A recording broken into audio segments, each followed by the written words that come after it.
आगे विश्लेषण करने से पूर्व हमें जातितंत्र की प्रकृति पर भी विचार करना होगा। मैं नृजाति विज्ञान के कुछ विद्वानों की परिभाषाएं प्रस्तुत करना चाहता हूं। जाति के संबंध में फ्रांसीसी विद्वान श्री सेनार का सिद्धांत है तीव्र वंशानुगत आधार पर घनिष्ठ सहयोग, विशिष्ट पारंपरिक और स्वतंत्र संगठनों से युक्त, जिसमें एक मुखिया और पंचायत हो, उसकी समय समय पर बैठकें होती हों, कुछ उत्सवों पर मेले हों, एक सा व्यवसाय हो जिसका विशिष्ट संबंध रोटी बेटी व्यवहार से और समारोह अपमिश्रण से हो, और इसके सदस्य उसके अधिकार क्षेत्र से विनियमित होते हों, जिसका प्रभाव लचीला हो, पर जो संबद्ध समुदाय पर प्रतिबंध और दंड लागू करने में सक्षम हो, और सबसे बढ़कर समूह से अपरिवर्तनीय।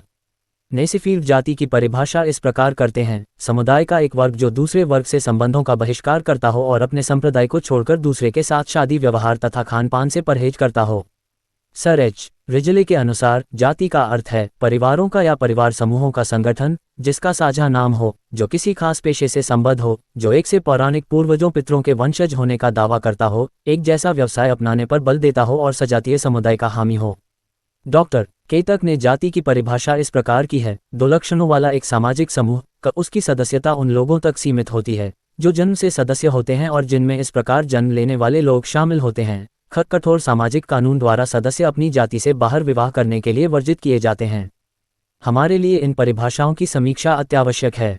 ये स्पष्ट है कि अलग अलग देखने पर तीन विद्वानों की परिभाषाओं में बहुत कुछ बातें हैं या बहुत कम तत्व हैं। अकेले देखने में कोई भी परिभाषा पूर्ण नहीं और मूल भाव किसी में भी नहीं है। उन सब ने एक भूल की है कि उन्होंने जाति को एक स्वतंत्र तत्व माना है, उसे समग्र तंत्र के एक अंग के रूप में नहीं लिया है। फिर भी सारी परिभाषाएं एक दूसरे की पूरक हैं। जो तथ्य एक विद्वान ने छोड़ दिया है उसे दूसरे ने दर्शाया है।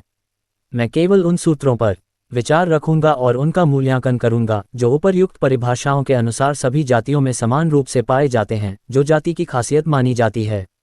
हम सेनार से शुरू करते हैं। वह अपमिश्रण की बात करते हैं और ये बताते हैं कि यह जाति की प्रकृति है। इसे देखते हुए ये निर्विवाद कहा जा सकता है कि यह किसी जाति से संबंधित नहीं है। यह आमतौर पर पूजा समारोहों से संबद्ध बात है और शुद्धता के सामान्य सिद्धांत का पोषक तत्व है।